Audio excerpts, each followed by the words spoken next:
Hello बच्चों, कैसे हैं आप सब लोग। बेटा अपने पास में रासायनिक बल गतिकी चैप्टर था, उसका लेक्चर नंबर 8 होने वाला है। तो इस लेक्चर नंबर 8 के अंदर आप सबका बहुत बहुत स्वागत है। बेटा लास्ट लेक्चर में जहां अपन ने एंड किया था उसी के आगे क्वेश्चन प्रैक्टिस अपन जहां करना स्टार्ट कर रहे थे, तो बेटा नेक्स्ट क्वेश्चन से अपन स्टार्ट करते हैं लेक्चर नंबर 8 को। अपने पास में क्वेश्चन नंबर 73 है।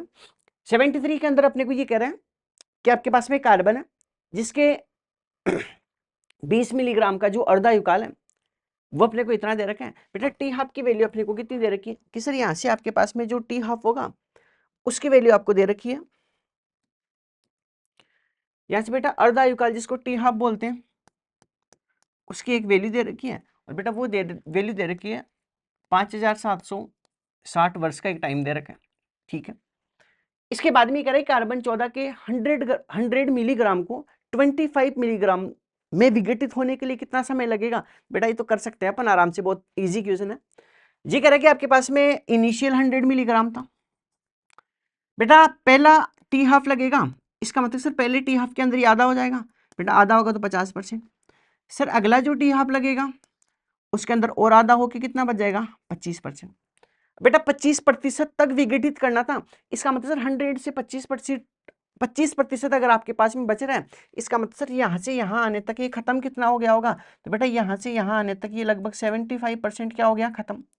और बेटा इसके 75% खत्म होने में कितने अर्धायुकाल लग रहे हैं कि सर एक अर्धायुकाल तो यहाँ और दूसरा अर्धायुकाल यहाँ, इसका मतलब 75% खत्म होने में अर्धायुकाल कितने लग रहे हैं, 2। तो बेटा टी 75% खत्म होगा तो उसमें टी हाफ की वैल्यू लगने वाली है कि सर टी हाफ होंगे उसकी वैल्यू कितनी होगी कि सर 2 अर्धायुकाल इसके अंदर लगने वाले हैं। ठीक है भाई बच्चों, अब बेटा अपने को देखो ये सब चीजें इसके अंदर करनी थी। अब बेटा 75% अपने को खत्म करना है, इसका मतलब टी हाफ का कितना लगेगा डबल। बेटा टी हाफ इतना दे रखे हैं, इसका मतलब ये 75% होगा।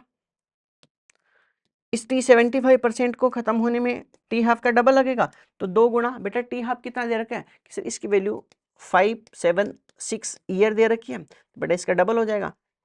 और इसका डबल होगा तो इसकी अप्रोक्स वैल्यू कितनी आएगी कि सर इसकी अप्रोक्स वैल्यू मेरे पास में निकल के आ रही है 11,520 ईयर का इसके अंदर क्या लगेगा टाइम लगेगा। बेटा बहुत निहायती आसान कैटेगरी का क्वेश्चन था।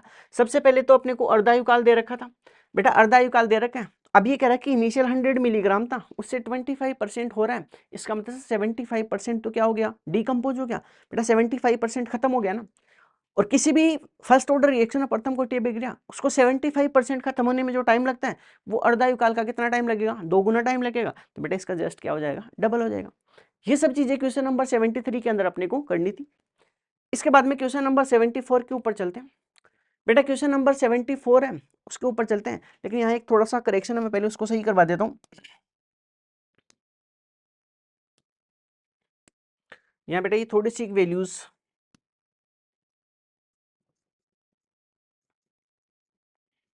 यहाँ 0 पॉइंट आएगा,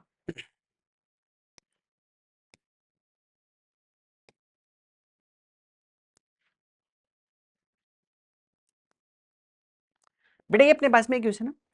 ये कह रहा है कि दो प्रथम कोटि अभिक्रियाओं का अर्धायुकाल का अनुपात तो कितना दे रखा है कि सर इसका अनुपात अपने को है ना, दो प्रथम कोटि अभिक्रिया है उसके लिए अर्धायुकाल का अनुपात दे रखा है। इसका मतलब मैं कह दूं कि सर टी हाफ 1 और टी हाफ 2 होगा, उन दोनों का जो मेरे को रेशियो दे रखा है उसकी वैल्यू कितनी दे रखी है कि सर ये 3:2 दे रखा है। ठीक है भाई 3:2। अब ये कह रहा है कि समय T1 और T2 के अनुपात की गणना करनी है, इसका मतलब सर आपको T1 टाइम और जो T2 टाइम होगा उन दोनों का रेशियो कितना होगा उसको कैलकुलेट करना है। यदि T1 तथा T2 क्रमशः दोनों अभिक्रियाओं के 25% और 75% पूर्ण होने में लगने वाला क्या होने वाला है टाइम होने वाला है। बेटा 25% पूर्ण हो गई कोई भी रिएक्शन। अब बेटा इसको कैसे सोल्व करेंगे कि सर इसको आप ऐसे सोल्व करो, देखो सर ये आपके पास में अर्धायुकाल दे रखा है, इसका मतलब यहाँ से क्या निकाल दो के बराबर क्या होगा 0.693 अपॉन टी हाफ।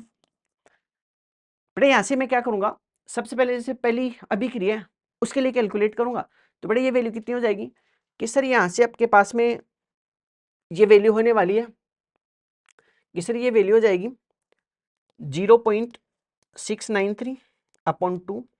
ये तो बेटा क्या हो गया के बराबर होगा 2.303 अपॉन T1 log, बेटा इनिशियल कितना था 100% और 100% था और 25% क्या हो गया, खत्म हो गया, तो बेटा बच कितना गया कि सर 75% बच जाएगा।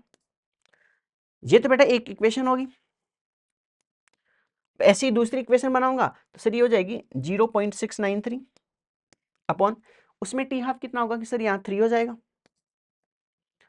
ये बराबर होगा 2.303 अपॉन T2 log, बेटा ये आपकी बार 75% पूर्ण हो गई, इसका मतलब बच कितनी जाएगी, 25% बच जाएगी ना अपने पास में, तो ये हो जाएगा 100 अपॉन 25।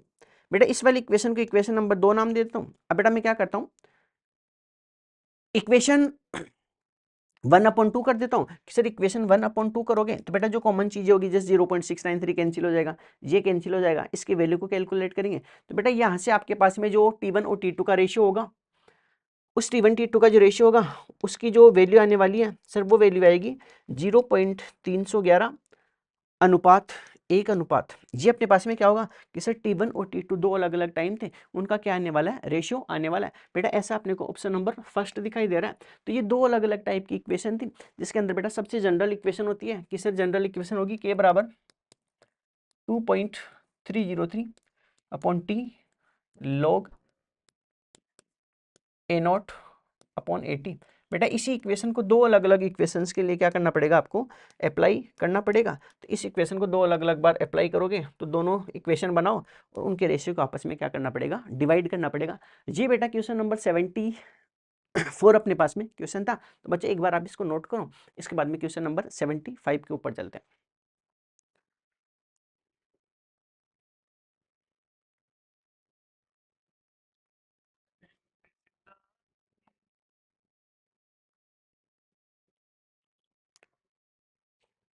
इसके बाद में बच्चों नेक्स्ट क्वेश्चन के ऊपर चलते हैं। यहाँ से अपन नेक्स्ट क्वेश्चन रहेगा अपने पास में क्वेश्चन नंबर 75। तो क्वेश्चन नंबर 75 क्या कह रहा है कि एक अभिक्रिया के 1/4 भाग पूर्ण करने के लिए इसके कितने अर्ध आयुकाल इसके अंदर लगेंगे। तो बेटा इसका जनरल सा एक नॉर्मल अपने पास में फॉर्मूला रहेगा कि सर 1/4 भाग पूर्ण हो रहा है, इसका मतलब 1/4 अगर पार्ट कंप्लीट हो रहा है तो बेटा बच कितना जाएगा कि सर इस कंडीशन के अंदर 1/4 अगर ये कंप्लीट हो रहा है तो 75% बच जाएगा ना अपने पास में। तो सर इसका जो जनरल फॉर्मूला रहेगा आपके पास में कि टी बराबर 2.303 अपॉन के log initial concentration upon T time पर कितनी कॉन्सेंट्रेशन होगी उससे डिवाइड कर दो। तो सर ये हो जाएगा, अब 1/4 टाइम है तो 1/4 टाइम कर दो, ये बराबर होगा 2.303 अपॉन के लॉग 100% तो इनिशियल मान लिया और बेटा ये खत्म कितना हो जाएगा कि सर ये अप्रोक्स 20 ये जो अपने पास में 75% खत्म हो जाएगा। तो सर 75% ये खत्म होगा तो ये तो 4/3, इसका मतलब सर यहाँ से T1/4 होगा, उसकी वैल्यू कितनी आएगी 2.303 अपॉन के लॉग 4/3। बेटा ऐसा अपने को ऑप्शन नंबर कौन सा दिखाई दे रहा है कि सर ऐसा अपने को ऑप्शन नंबर जो थर्ड है वो दिखाई दे रहा है। इनिशियल कॉन्सेंट्रेशन 100 मानो और जो टी टाइम पे होगी वो 70 कितनी होने वाली, 75% होने वाली। तो ये कितना हो जाएगा, ये अपने पास में 4/3 होने वाला है। बेटा यहाँ से ये जो T1/4 होगा इसकी वैल्यू अपने पास में ये अप्रोक्स रहने वाली है। एक बार बच्चों आप क्वेश्चन नंबर 75 को नोट करो।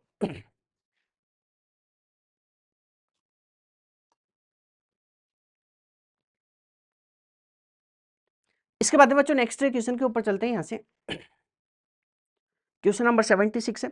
बेटा इस वाले क्वेश्चन को आप होमवर्क के तौर पर ट्राई करो, क्योंकि ऐसे क्वेश्चन कल वाले लेक्चर के अंदर अपन ने 3-4 क्वेश्चन किए थे, उन क्वेश्चनों का जैसा ही ये क्वेश्चन है तो इस क्वेश्चन को ट्राई कर सकते हो। इसके बाद में नेक्स्ट क्वेश्चन अपने पास में रहेगा, ये कह रहा है कि एक रिएक्शन है, ये रिएक्शन है, इसके लिए बेटा अपने को अभी की की दर जिसको रेट बोलते हैं बेटा उसकी वैल्यू दे रखी है कि सर यहाँ से रेट बराबर होगा के H2 की पावर 1 और सर Br2 होगा उसकी पावर कितनी रहेगी 1/2। जी बेटा मेरे को एक दर नियम दे रखा है। अब ये कह रहा है कि इसके लिए कौन सा कथन सत्य होगा, तो पहले कह रहे कि द्वितीय कोटि की अभिक्रिया, बेटा यहाँ से अभिक्रिया की कोटि तो कितनी होगी कि सर यहाँ से n बराबर होगा 1 + ½ इक्वल्स टू 3/2। इसका मतलब अभिक्रिया की कोटि तो 3/2 होगी, 2 तो नहीं होगी। दूसरा करके अभिक्रिया की अणुसंख्या 2/3 होगी, तो अणुसंख्या बेटा 2/3 3 इसके अंदर होगी कि नहीं होगी, इस चीज को अपन एक बार देख लेते हैं। तो अणुसंख्यता तो बेटा पावर करना पड़ेगा, इसका मतलब अणुसंख्यता कितनी होगी, 3/2 होगी। सही है। इस अभिक्रिया के लिए जो सेकंड इनवर्स इसकी क्या होगी, इकाई होगी। बेटा के की इकाई होगी, बिल्कुल सही बात है, सेकंड इनवर्स होगी। फोर्थ ऑप्शन कह रहा है कि अभिक्रिया की अणुसंख्यता कितनी होगी, 2 होगी। बेटा अणुसंख्यता 2 नहीं होगी, क्योंकि इसने क्या माना है, इसको एलिमेंट्री रिएक्शन माना है। और सर एलिमेंट्री रिएक्शन है, इसका मतलब कि एकल अभिक्रिया होगी। उस एकल अभिक्रिया में बेटा अणुसंख्यता बराबर होने वाली है किसके, कोटि के बराबर होगी। सर यहाँ कोटि की वैल्यू 3/2 है, इसका मतलब अणुसंख्यता भी कितनी होगी, 3/2, जबकि ये कह रहा है कि अणुसंख्यता 2 होगी। इस वजह से बेटा फोर्थ ऑप्शन क्या होगा, गलत होगा। तो अपने को इसके अंदर क्या पूछ रहा था कि लिए कौन सा कथन सत्य होगा, इसके अंदर बेटा अपने को यही तो पूछा था ना कि अणुसंख्यता 3/2 होगी, तो वो गलत होगी ना, अणुसंख्यता नहीं बता सकते ना अपन, एकल अभिक्रिया, ऐसा क्वेश्चन में नहीं बोला अपने को कि एकल अभिक्रिया होगी। इसके अंदर कौन सा कथन सत्य सही है, सत्य कथन बताना ना इसमें, तो पहला कथन तो गलत हो गया, इसकी अणुसंख्यता 2 होगी। अच्छा अच्छा अच्छा,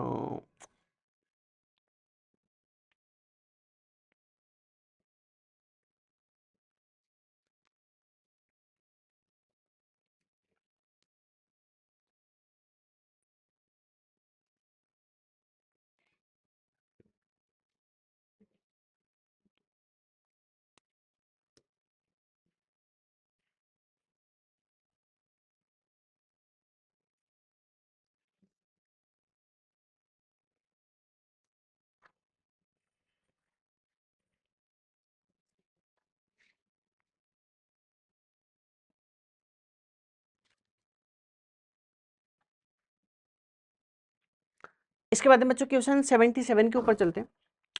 क्वेश्चन नंबर 77 अपने पास में एक रिएक्शन है S2 + Br2, इससे 2HBr का फॉर्मेशन हो रहा है। ये कह रहा है कि इसके लिए आपको रेट दे रखी है, तो बेटा रेट की वैल्यू कितनी है, कि सर इसके लिए आपको रेट की जो वैल्यू है ना वो दे रखी है कि दर बराबर होगा के H2 और ये आपके पास में Br2 की पावर 1/2 रहेगी। ठीक है, अब ये कह रहा है कि इसके लिए कौन सा कथन सही होगा, बेटा ये अपने को एक बार चेक करना। बेटा S2 की पावर तो 1 होगी, इसका मतलब है कि ये कह रहा है कि द्वितीय को टी के अभिक्रिया होगी। बेटा ऑर्डर चेक कर लेते हैं। सर n बराबर जिसको ऑर्डर बोलते हैं उसकी वैल्यू x + y के बराबर होगी। बेटा x की वैल्यू तो 1 है और y की वैल्यू 1/2 है, इसका मतलब ऑर्डर तो 3/2 आएगा, जबकि ये कह रहा है कि ऑर्डर कितना होगा, 2 होगा, इसका मतलब बेटा ये गलत है। दूसरा कह रहा है कि अभिक्रिया की अणुसंख्यता 3/2 होगी। अब बेटा देखो अणुसंख्यता 3/2 होगी, ये तब होती जब ये अभिक्रिया कौन सी होती, कि सर ये अपने पास में एकल अभिक्रिया होती, इसका मतलब अणुसंख्यता होगी इस कंडीशन में वो एकल अभिक्रिया में अणुसंख्यता उसके ऑर्डर के बराबर होनी चाहिए थी, जबकि नहीं बोल रहा ना अपने को ऐसा।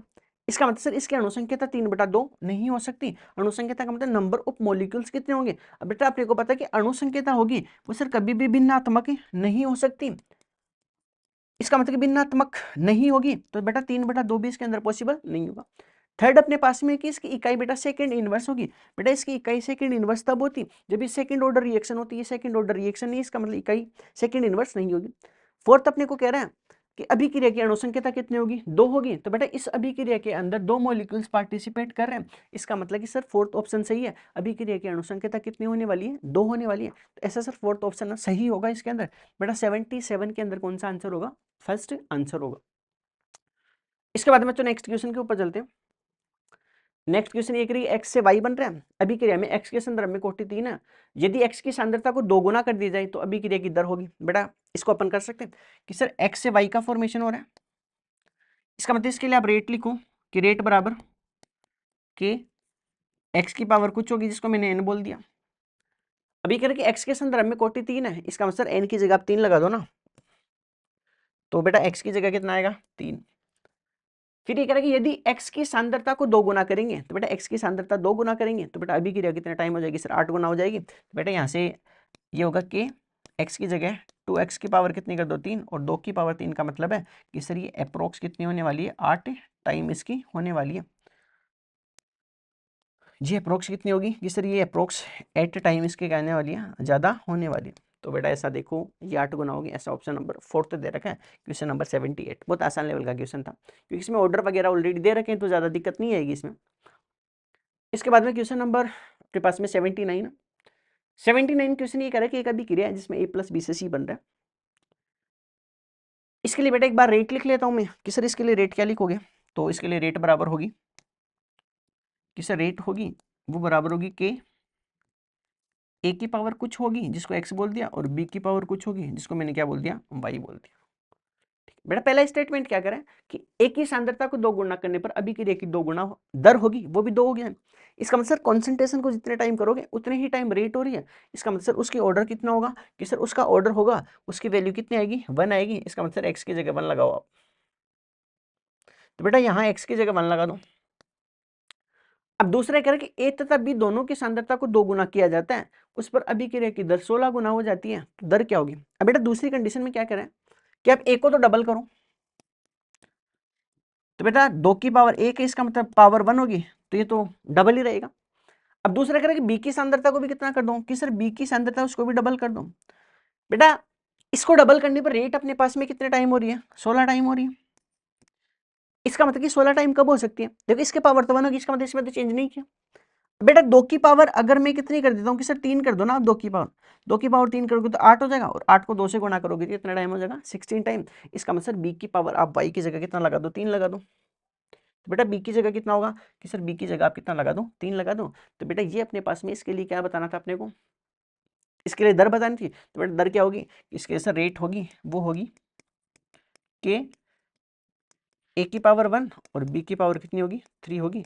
जी बेटा अपने को इसके अंदर फाइनल फॉर्मूला याद रखना है। बेटा ऐसा कौन सा ऑप्शन दे रखा है, तो ए की पावर यहाँ 2 दे रखी है, गलत है। यहाँ ए की पावर 1 और बी की पावर 3 होगी, सही होगा। यहाँ 2 दे रखा गलत, और बी के ऊपर डिपेंड नहीं होगी, ऐसा मतलब नहीं होगा ना इसके अंदर। तो आंसर कौन सा होगा, बी इसके अंदर आंसर होने वाला है। इसके बाद में बच्चों नेक्स्ट क्वेश्चन के ऊपर चलते हैं, क्वेश्चन नंबर 80 के ऊपर। बेटा करेगी यदि एक अभिक्रिया है जिसमें उत्पाद बन रहा है, अभिक्रिया की कोटि निम्न आंकड़ों के आधार पर पता नहीं है। बेटा इसमें देखो एक बार देखिए क्या सौदा है ये कह रहा है कि सर यहाँ से आए आप तो कॉन्सेंट्रेशन कितनी होगी, किसे डबल किया, और कॉन्सेंट्रेशन को डबल करने पर रेट कितने टाइम हो रही है, 4 टाइम। ठीक है, यहाँ से यहाँ आने पर भी कॉन्सेंट्रेशन कितनी होगी, इसे डबल होगी, और बेटा यहाँ से यहाँ आने पर रेट कितने टाइम हो रही है, 4 टाइम। इसका मतलब कि सर कॉन्सेंट्रेशन को डबल करने पर रेट 4 टाइम हो रही है, इसका मतलब 2 का स्क्वायर होगा, उसके अंदर ये वैल्यू चेंज हो रही है। तो बेटा ऑर्डर ऑफ रिएक्शन कितना होगा कि सर यहाँ से आप ऐसे लिखते हो कि रेट बराबर के ए की पावर एन। बेटा कॉन्सेंट्रेशन को डबल करने पर रेट 4 टाइम हो रही है, इसका मतलब बेटा पावर की जगह कितना लगाया होगा कि सर पावर की जगह आपने 2 लगाया होगा, तभी जाकर ऐसा होने वाला है।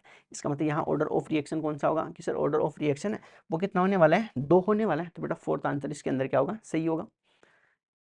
इसके बाद में क्वेश्चन नंबर 81 के ऊपर चलते हैं। क्वेश्चन नंबर 81 ये कह रहा है कि एक अभिक्रिया ए से ई बन रहा है, तो इसके लिए बेटा रेट लिख देते हैं पहले तो कि सर रेट बराबर क्या होगा, कि सर रेट बराबर हो जाएगा के ए की पावर एन।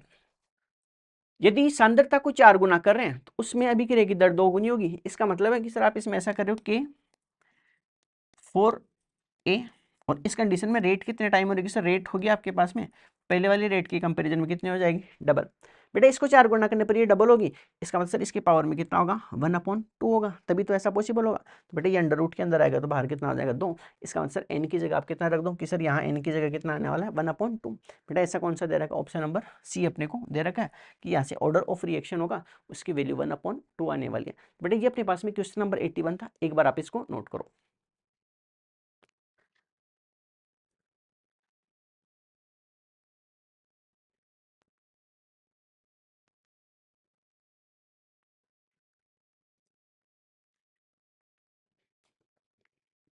एक बार बच्चों क्वेश्चन नंबर 81 को आप नोट करो, इसके बाद में नेक्स्ट क्वेश्चन के ऊपर चलते हैं।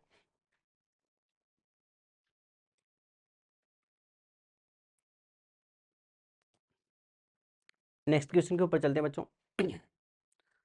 अगला क्वेश्चन अपने पास में कि एक रिएक्शन है, इसमें काल्पनिक वेग नियम ये दे रखा है, तो वेग निर्धारक पद होगा। बेटा ऐसे क्वेश्चन मैंने बहुत सारे करवा रखे हैं, आप होमवर्क के तौर पे इसको ट्राई करो। ऐसे लगभग 7-8 क्वेश्चन मैंने इसके अंदर करवाए थे, जिसके अंदर जो स्लो स्टेप होगा वो रेट डिटरमाइनिंग स्टेप होगा, वो सब जहाँ मैंने शायद लेक्चर नंबर 3 के अंदर करवाई थी ये सब चीज़ें। बेटा ये वाले भी खूब सारे क्वेश्चन करवा रखे हैं, इसको भी आप होमवर्क के तौर पे ट्राई करना। 2-3 क्वेश्चन मैं आपको होमवर्क के तौर पे दे रहा हूँ, क्योंकि ऐसे सिमिलर क्वेश्चंस बहुत सारे कर रखे हैं, इस वजह से आपको इसको ट्राई करने की जरूरत है। इसके बाद में नेक्स्ट ये करें, किसी अभिक्रिया का वेग स्थिरांक निर्भर करता है। तो बेटा वेग स्थिरांक जिसको के बोलते हैं, मैंने इसके लिए ऑलरेडी बता रखा है कि के होगा वो एक तो तापमान के ऊपर निर्भर करेगा, और दूसरा बेटा किसके ऊपर निर्भर करेगा कि सर ये जो होगा ये उत्प्रेरक के ऊपर निर्भर करेगा। दो ही चीजों के ऊपर निर्भर करने वाला है। पहला करेगा अभिकारकों की प्रारंभिक सांद्रता। बेटा कैटेलिस्ट मतलब जो रिएक्टेंट हो गए उसकी इनिशियल कॉन्सेंट्रेशन के ऊपर है, वो वेग स्थिरांक कभी भी निर्भर नहीं करेगा। समय के ऊपर निर्भर नहीं करता, केवल तापमान के ऊपर करेगा, और अभिक्रिया की जो क्वांटिटी होगी उसके ऊपर भी डिपेंड नहीं करेगा। के केवल और केवल टेम्परेचर के ऊपर, और दूसरा किसके ऊपर डिपेंड करता है कि सर ये टेम्परेचर के अलावा ना वही कैटेलिस्ट होगा उत्प्रेरक, उसके ऊपर ही निर्भर करेगा। तो बेटा ये अपने पास में इंपॉर्टेंट पॉइंट्स होने वाले। ये क्वेश्चन नंबर 84 था। इसके बाद में नेक्स्ट क्वेश्चन के ऊपर चलते हैं।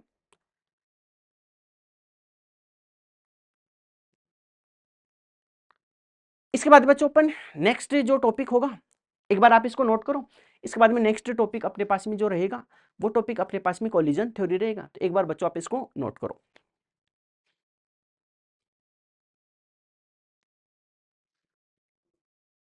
इसके बाद में बच्चों नेक्स्ट टॉपिक अपने पास में रहेगा कोलिजन थ्योरी, जिसको टक्कर सिद्धांत बोलते हैं। तो उसको स्टार्ट करते हैं। ये फर्स्ट ऑर्डर रिएक्शन थे, उसके जो इंपॉर्टेंट क्वेश्चंस थे वो सब अपन ने बेटा डिस्कस कर लिए। इसके बाद में नेक्स्ट टॉपिक अपनी स्टार्ट करते हैं। बेटा अगला टॉपिक अपने पास में रहेगा कोलिजन थ्योरी रहेगा, जिसके कुछ थ्योरेटिकल्स लाइन है, एक बार उनको अपन पढ़ते हैं। तो सबसे पहले जो कोलिजन थ्योरी होगी जिसको टक्कर सिद्धांत बोलते हैं, बेटा इसी को अपन इंग्लिश में क्या नाम देते हैं कि सर इसी को अपन इंग्लिश के अंदर कोलिजन थ्योरी के नाम से जानते हैं, कोलिजन थ्योरी। इसी को अपन टक्कर सिद्धांत के नाम से जानते हैं। तो इसके बेटा एक दो थ्योरेटिकल पॉइंट है, एक आधे पॉइंट्स इसमें काम के रहेंगे। तो सबसे पहला देखो ये कह रहे हैं कि ये जो सिद्धांत था उसको एक तो मैक्स ट्राउज नाम का साइंटिस्ट था उसने, और दूसरा विलियम लुइस था, उन्होंने प्रतिपादित किया।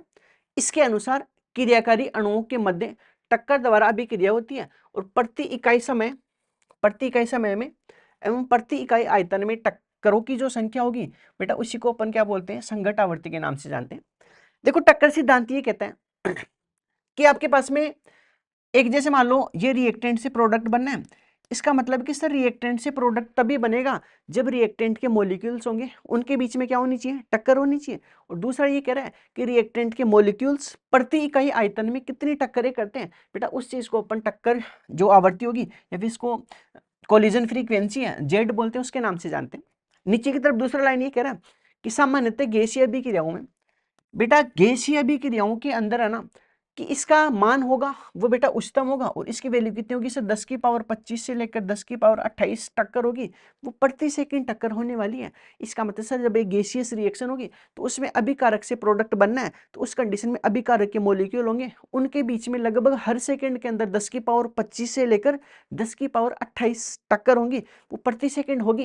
लेकिन बेटा इसमें एक चीज ध्यान रखनी है कि हर टक्कर से प्रोडक्ट नहीं बनेगा, केवल उन्हीं टक्करों से प्रोडक्ट बनेगा जिसके अंदर जो मॉलिक्यूल्स होंगे वो एक प्रॉपर एनर्जी के बीच में टकराए, और उनके बीच में क्या होना चाहिए, प्रॉपर ओरिएंटेशन होना चाहिए। उसी को आगे मैं डिटेल में पढ़ाने वाला हूँ।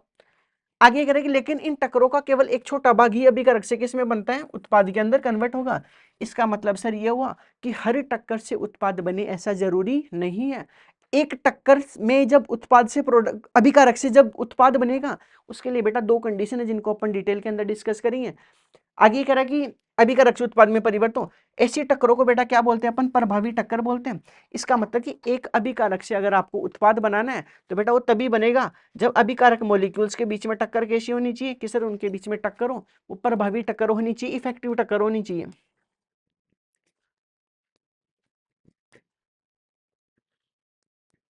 इफेक्टिव टक्कर या फिर कोलिजन होना चाहिए।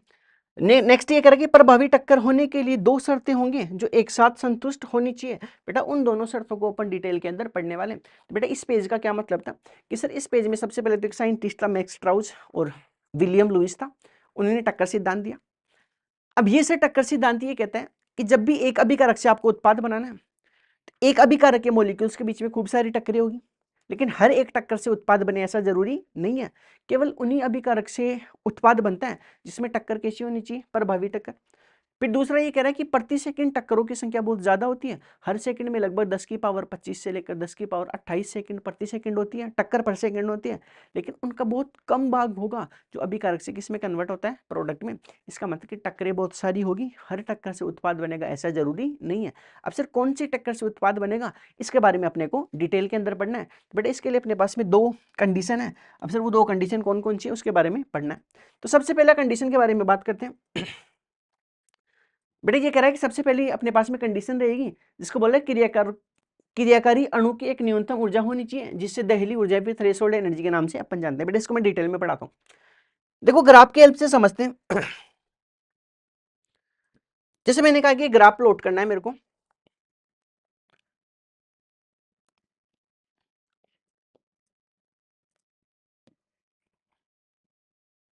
बेटे एक अपने पास में ग्राफ रहने वाला है।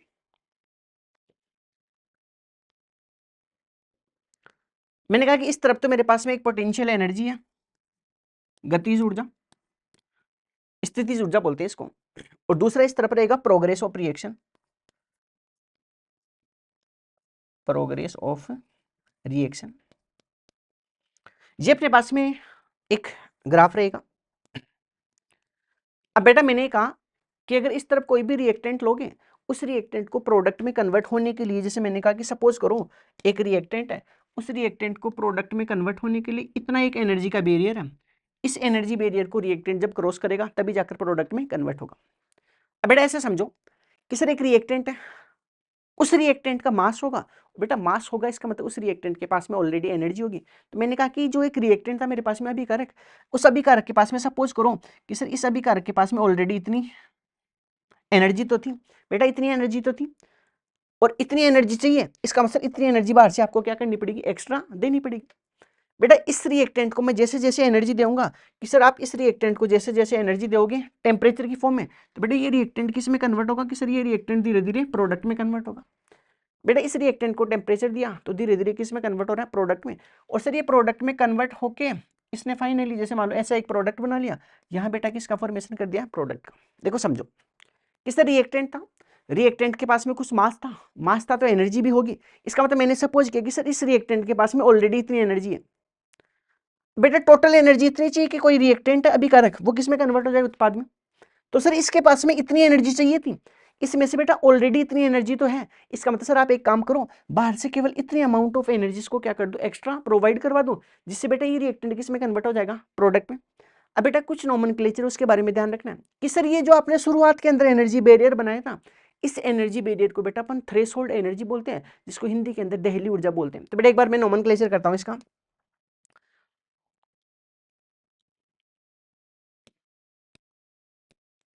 कि सर ये जो आपके पास में एनर्जी का बैरियर था, इस एनर्जी बैरियर को बेटा एक नाम दे रहा हूं जिसको अपन थ्रेशोल्ड एनर्जी, जिसको बेटा हिंदी के अंदर दहली ऊर्जा के नाम से बोलते हैं। कि सर दहली ऊर्जा क्या होगी, तो दहली ऊर्जा की क्या डेफिनेशन थी कि वो न्यूनतम ऊर्जा होगी जिसको क्रॉस करने के बाद में बेटा एक रिएक्टेंट किस में कन्वर्ट होगी, सर प्रोडक्ट में कन्वर्ट हो। दूसरी कंडीशन है कि सर ये तो एनर्जी रिएक्टेंट की एनर्जी थी, आपने बाहर से जो इतनी अमाउंट ऑफ एनर्जी दी है उसको क्या नाम दोगे, तो बेटा इसका भी एक अलग नाम होगा, इसके नाम के बारे में अपन डिस्कस करते हैं।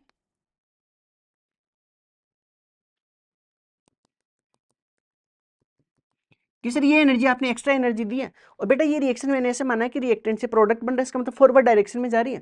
तो बेटा इस रिएक्शन के लिए जो बाहर से एनर्जी दी है, बेटा इस वाली एनर्जी को अपन एक्टिवेशन एनर्जी के नाम से जानते हैं, एक्टिवेशन एनर्जी के नाम से इसको अपन जानने वाले हैं। तो बेटा इस एनर्जी को मैं एक्टिवेशन एनर्जी बोलता हूँ, सक्रियण ऊर्जा, और सर ये फॉरवर्ड रिएक्शन है इसलिए आप इसको एक्टिवेशन एनर्जी और फॉरवर्ड रिएक्शन बोल दो। अगर अभिक्रिया की सक्रियण ऊर्जा, और सर ये रिएक्शन अगर वापस प्रोडक्ट से रिएक्टेंट बनाना है, इसका मतलब इतनी जो एनर्जी होगी, इस वाली को अगर एक्टिवेशन एनर्जी फॉरवर्ड बोल रहे हो, तो सर इस रिएक्शन को आप क्या बोल दो, किसी इसका भी नया नाम दे दो, और इसको आप बोल दो, इसको activation energy of backward reaction बोल दो।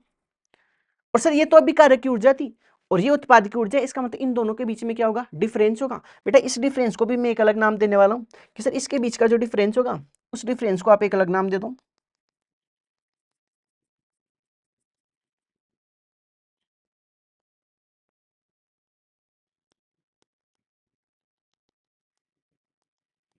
कि सर इन दोनों के बीच में ऊर्जा के अंदर क्या है, अंतर है। तो बेटा इस अंतर को अपन डेल्टा एच के नाम से जानते हैं, जिसको एंथैल्पी में चेंज बोलते हैं।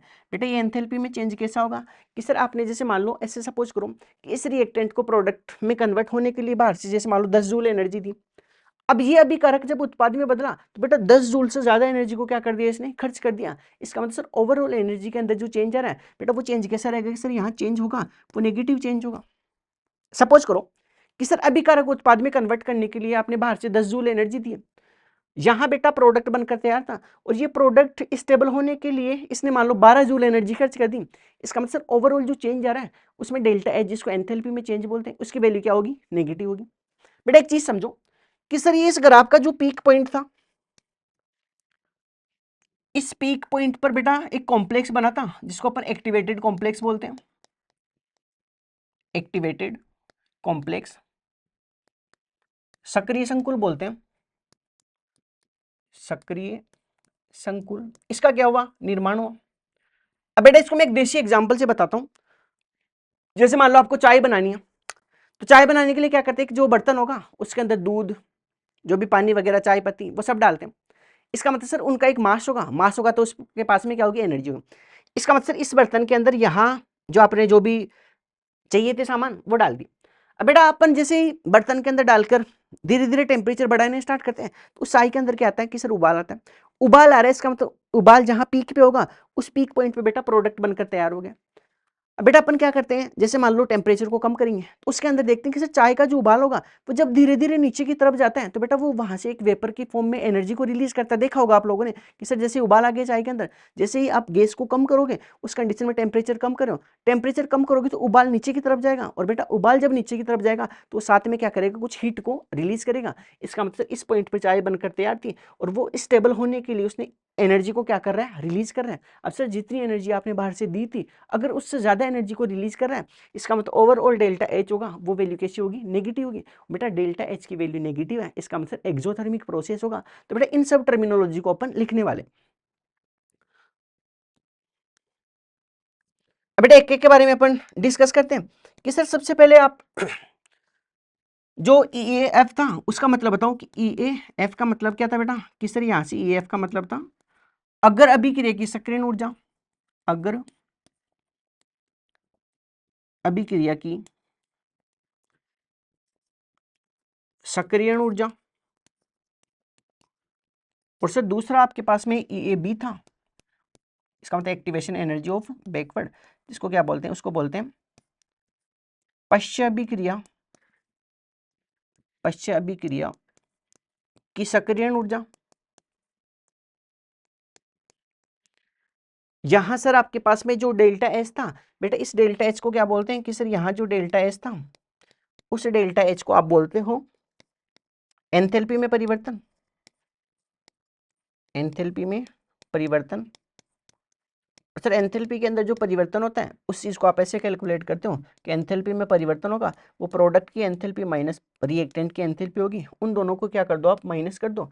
इससे जो अपने पास में डिफरेंस निकल के आएगा उसी डिफरेंस को अपन डेल्टा एच के नाम से जानते हैं, जहाँ एच पी का मतलब होगा प्रोडक्ट की एंथैल्पी और एच आर का मतलब होगा रिएक्टेंट की एंथैल्पी। तो ये सब चीजें अपने को इसके अंदर ध्यान रखनी थी। तो एक बार बच्चों आप इस ग्राफ को यहाँ तक नोट करो।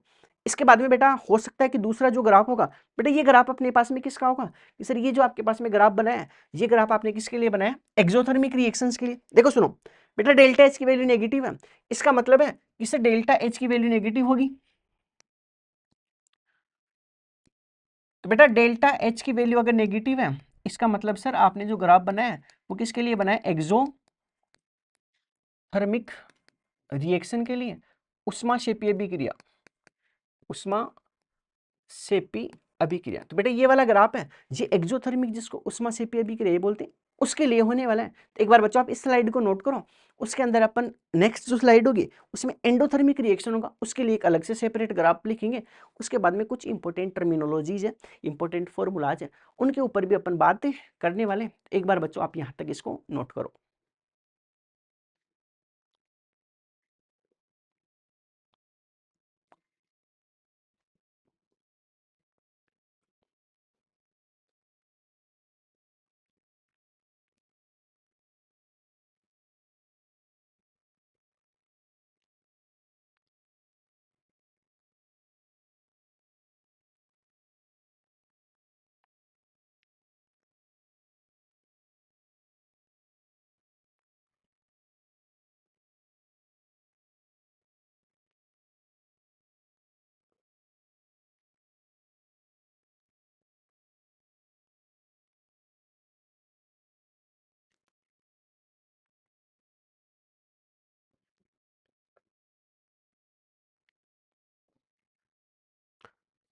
बेटा यहाँ तक आपने इसको नोट कर लिया होगा।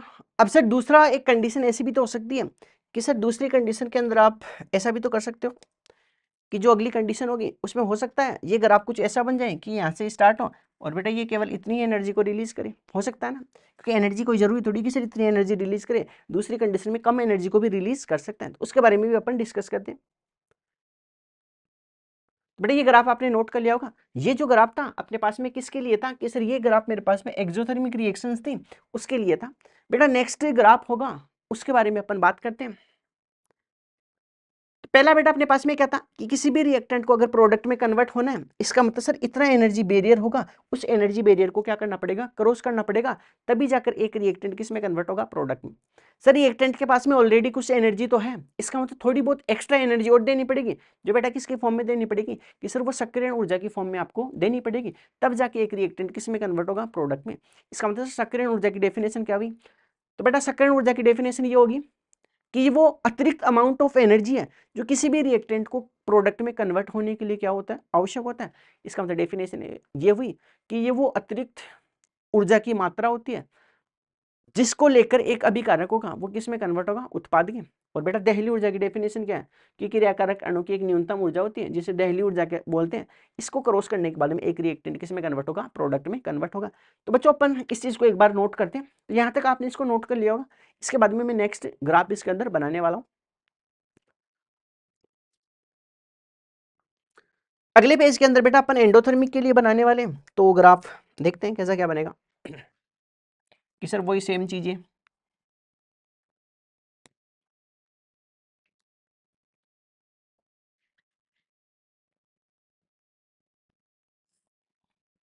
कि सर आप इस तरफ तो पोटेंशियल एनर्जी ले लो, इस तरफ अभिक्रिया की प्रगति, प्रोग्रेस ऑफ रिएक्शन, इसको बोलते हैं हिंदी के अंदर अभिक्रिया की प्रगति। सर वही काम करने जो पहले करते हो कि सबसे पहले तो आप वो एनर्जी बैरियर बता दो कितना एनर्जी चाहिए मेरे को, तो मैंने कहा कि ये एक अभिकारक उत्पाद में कन्वर्ट होने के लिए इतनी एनर्जी इसके अंदर चाहिए होगी। अब मैंने कहा कि बेटा ये मेरे पास में एक रिएक्टेंट था जिसकी पास में ऑलरेडी इतनी एनर्जी तो है और इसको प्रोडक्ट में कन्वर्ट होना है, तो बेटा क्या करना पड़ेगा कि सर इसको प्रोडक्ट में कन्वर्ट होने के लिए बाहर से टेम्परेचर की फॉर्म में एनर्जी देनी पड़ेगी। बेटा ये रिएक्टेंट क्या करेगा कि सर ये रिएक्टेंट यहाँ से टेम्परेचर के फॉर्म में एनर्जी लेगा और ये एनर्जी लेकर यहाँ इसने क्या कर दिया कि सर इस वाली कंडीशन पे क्या करेगा ये,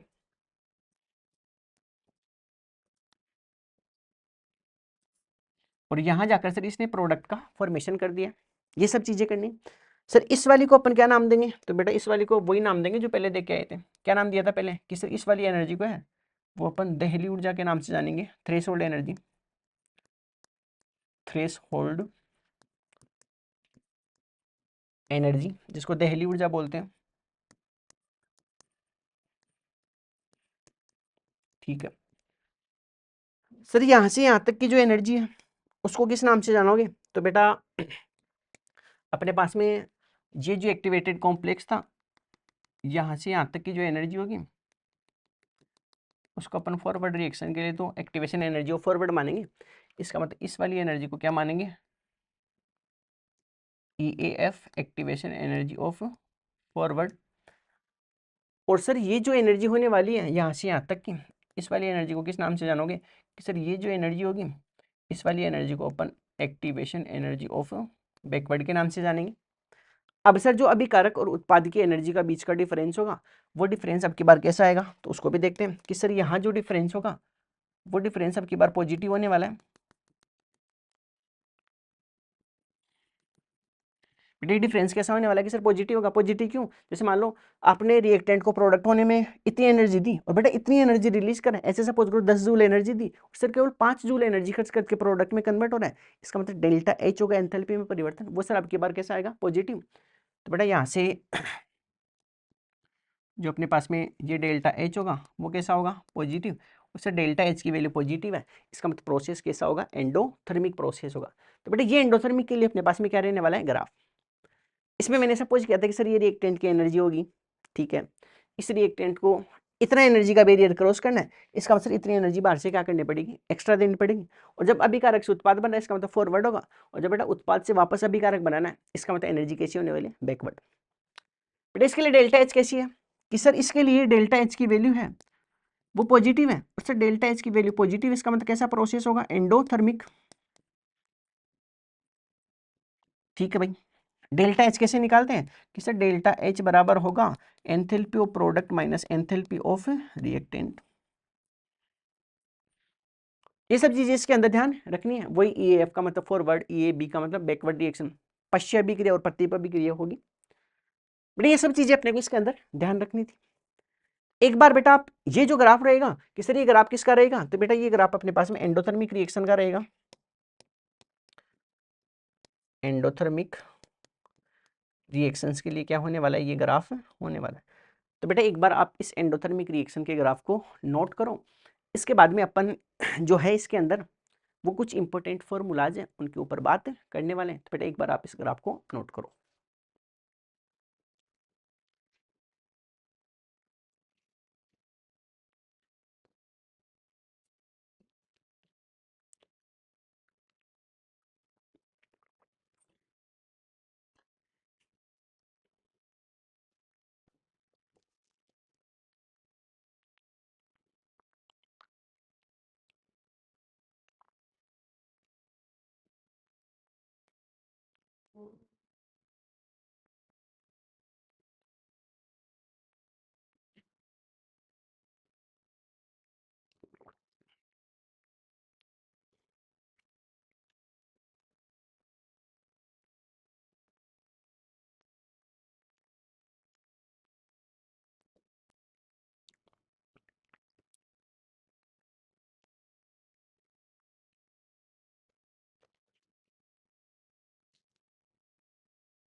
यहाँ तक बच्चों आपने इसको नोट कर लिया होगा। इसके बाद में नेक्स्ट पेज के अंदर अपन कुछ इंपॉर्टेंट पॉइंट्स लिखते हैं। तो नेक्स्ट हेडिंग अपने पास में रहेगी सम इंपॉर्टेंट पॉइंट्स। तो इसमें बेटा कुछ अपने को इंपॉर्टेंट पॉइंट्स के बारे में बात करना है। सबसे पहला पॉइंट ये है कि यदि क्वेश्चन में, यदि पर्सन में सक्रियण ऊर्जा के बारे में, सक्रियण ऊर्जा के बारे में कोई जानकारी नहीं दी जाए, उस स्थिति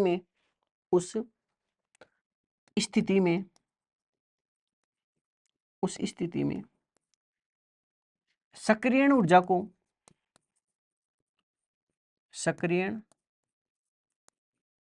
को हमेशा अगर अभिक्रिया की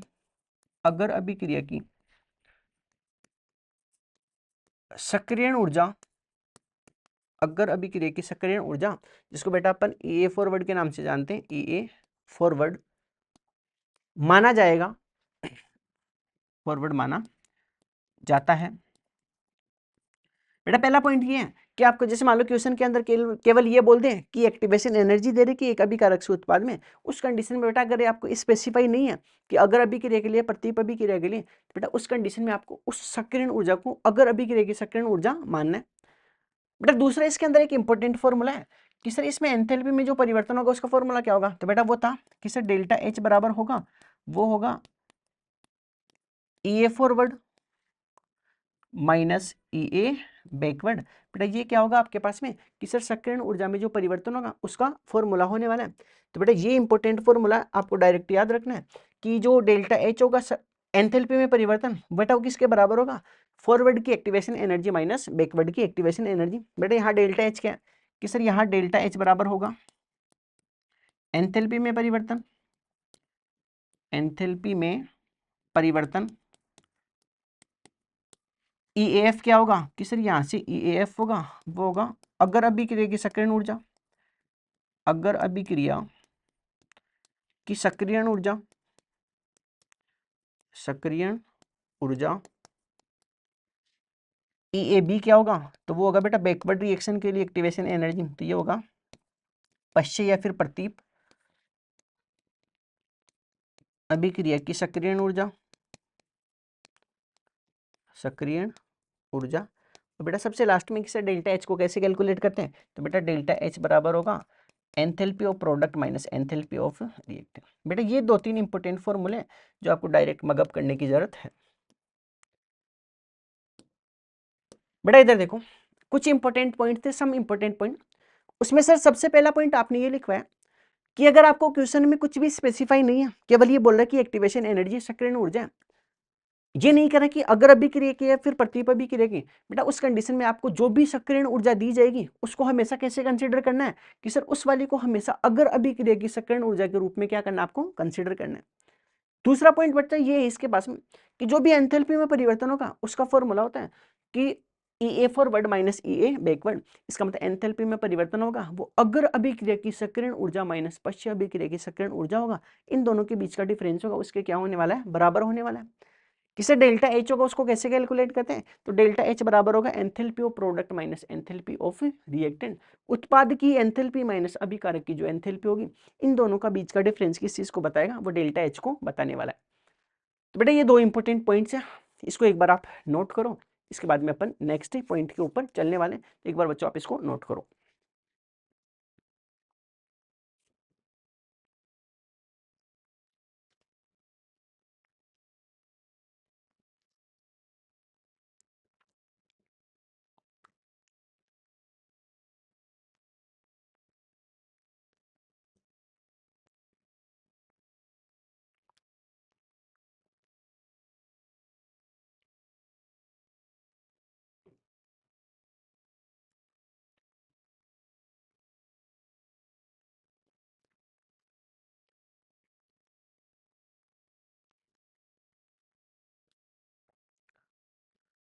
इसको बच्चों एक बार नोट करो, फिर नेक्स्ट पॉइंट के ऊपर चलते हैं अपन।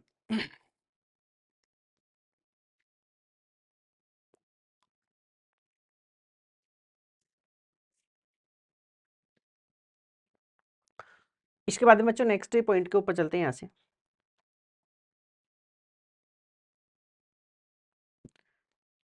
नेक्स्ट पॉइंट बन रहा अपने पास में रहेगा कि सक्रियण ऊर्जा को जो होगी वो मुख्यतः निम्न पर निर्भर करती है। बेटा सबसे पहला अपने पास में अभिकारकों की प्रकृति रहेगी, इसको बेटा अपन इंग्लिश के अंदर बोलते हैं नेचर ऑफ रिएक्टेंट।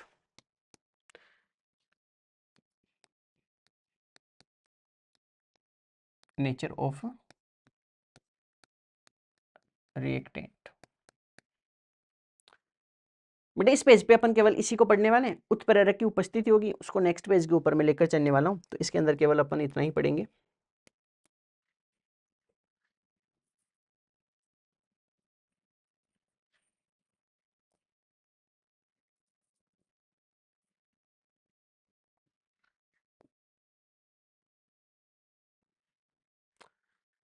बेटा सबसे पहले अभिकारकों की प्रकृति होगी कि हर एक अभिकारक के लिए एक्टिवेशन एनर्जी होगी वो अलग अलग होगी। बेटा इसके अंदर बात करते हैं, देखो सबसे पहले क्या बात करेंगे कि सर आपके पास में अलग अलग अभिकारक होंगे। तो सर अलग अलग अभिकारकों में क्या होगा कि सर सबसे पहले अलग अलग अभिकारकों अलग अलग अभिकारकों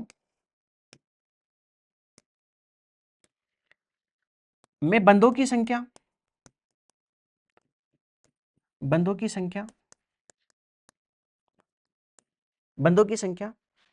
तथा तथा बंध ऊर्जा भी अलग अलग होगी, बंध ऊर्जा भी अलग अलग होगी।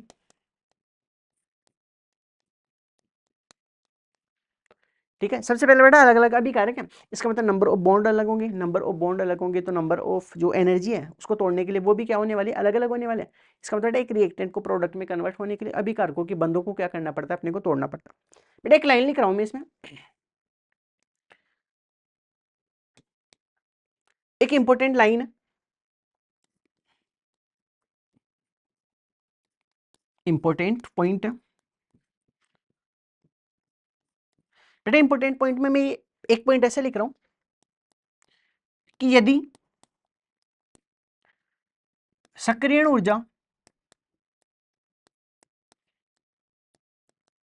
ऊर्जा जिसको एक्टिवेशन एनर्जी बोलते हैं का मान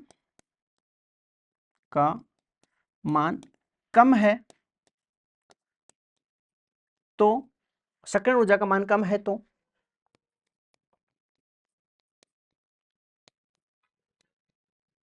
अभिक्रिया की दर ज्यादा होगी, ज्यादा होगी। बेटा एक लाइन लिखी है, लाइन के अंदर क्या है कि सर यदि सक्रियण ऊर्जा का मान कम है तो उस कंडीशन में अभिक्रिया की दर क्या होगी, ज्यादा होगी। बेटा अभिक्रिया की दर ज्यादा होने का क्या मतलब है कि सर अभिक्रिया की दर ज्यादा होने का मतलब है कि ज्यादा अभिकारक किसमें कन्वर्ट होंगे कि सर ज्यादा रिएक्टेंट, ज्यादा रिएक्टेंट उत्पाद में कन्वर्ट होंगे, उत्पाद में बदलेंगे। तो बेटा अभिकारक की दर ज्यादा है, इसका मतलब सर ज्यादा अभिकारक होंगे वो किस में कन्वर्ट होंगे, उत्पाद में। इसका मतलब रेट ऑफ रिएक्शन क्या होगी, ज्यादा होगी। अब बेटा इस चीज को ऐसे समझो, जैसे मान लो मैंने ये कहा कि सर मेरे पास में दो अलग अलग कंडीशन है कि सर पहली कंडीशन में कोई भी अभिकारक है, उस अभिकारक को अगर उत्पाद में कन्वर्ट होना है तो इतना ऊर्जा का एक बैरियर होगा, उसको क्रॉस करना पड़ेगा, तब जाके कोई रिएक्टेंट बेटा किस में कन्वर्ट हो पाएगा कि सर वो प्रोडक्ट में कन्वर्ट हो पाएगा। दूसरी कंडीशन ये कि सर आपके पास मेरे पास में जो एनर्जी बैरियर है वो थोड़ा कम है। देखो सुनो बेटा, पहले वाले में एनर्जी बैरियर इतना था और सर दूसरे वाले में आपने एनर्जी बैरियर कम कर दिया है। तो मेरा आपसे क्वेश्चन ये है कि जैसे मान लो इस वाले को केस नंबर 1 बोल दूं और इस वाले को केस नंबर 2 बोल दूं, बेटा बताओ कौन से केस के अंदर ज्यादा अभिकारक उत्पाद में कन्वर्ट होंगे। तो आप कहोगे कि सर जहां एनर्जी बैरियर ज्यादा है, इसका मतलब कम अभिकारक होंगे जो उसको कन्वर्ट, उसको उछाल मार के किसमें कन्वर्ट हो जाएंगे, प्रोडक्ट में। और बेटा जहां एनर्जी बैरियर कम होगा, इसका मतलब ज्यादा अभिकारक छलांग मार कर किसके अंदर जाएंगे, प्रोडक्ट में। इसका मतलब है कि सर जहां एनर्जी बैरियर ज्यादा होगा उसमें रेट ऑफ रिएक्शन कम होगी, क्योंकि सर एनर्जी बैरियर ज्यादा है, इसका मतलब कम अभिकारक इसमें बदल रहे हैं उत्पाद में। और सर जहां एनर्जी बैरियर कम होगा, इसका मतलब ज्यादा अभिकारक किसमें कन्वर्ट होंगे, उत्पाद में। इसका मतलब सर आप एक चीज कह दो कि एक्टिवेशन एनर्जी ज्यादा है, एनर्जी बैरियर ज्यादा है, इसका मतलब रेट ऑफ रिएक्शन क्या होगी, कम होगी। बेटा एक्टिवेशन एनर्जी का बैरियर कम होगा, इसका मतलब रेट ऑफ रिएक्शन क्या होगी, ज्यादा होगी। इसका मतलब सर अभिकारक की दर और एक्टिवेशन एनर्जी, जिसको सक्रियण ऊर्जा बोलते हैं, वो दोनों एक दूसरे के क्या होंगे, व्युत्क्रमानुपाती होंगे। बेटा इस चीज को मैं यही लिख रहा हूं कि अभिक्रिया की दर, अभिक्रिया की दर वो व्युत्क्रमानुपाती होगी किसके, 1 एक्टिवेशन एनर्जी की। ये बेटा एक इंपॉर्टेंट रिजल्ट था जो आपको डायरेक्ट याद रखना है। डायरेक्ट याद नहीं है बेटा, कॉमन सेंस बोल रहा है यार, ये डायरेक्ट याद थोड़ी करना है इसको, ये कॉमन सेंस है कि सर एक्टिवेशन एनर्जी का बैरियर ज्यादा है, इसका मतलब कम अभिकारक किसमें कन्वर्ट होंगे, उत्पाद में। और सर एक्टिवेशन एनर्जी का बैरियर कम है, इसका मतलब ज्यादा अभिकारक किसमें कन्वर्ट होंगे, उत्पाद के अंदर। तो सर जहां एक्टिवेशन एनर्जी ज्यादा होगी, अभिकारक से उत्पाद में बदलने की रेट उतनी ही क्या होगी, कम होगी। जहां एक्टिवेशन एनर्जी कम, इसका मतलब ज्यादा अभिकारक किसमें कन्वर्ट होंगे, उत्पाद में। इसका मतलब सर अभिक्रिया की दर होगी वो एक्टिवेशन एनर्जी के लिए क्या होगी, एंटी प्रोपोर्शनल होगी। इसका मतलब सर अलग अलग अभिकारकों के लिए अभिक्रिया की दर अलग होगी, जिससे एक्टिवेशन एनर्जी भी क्या होने वाली है, अलग होने वाली है। ये चीज मैंने लिखवाया था कि अलग अलग अभिकारकों में बंधों की संख्या तथा बंध ऊर्जा भी अलग अलग होती है। तो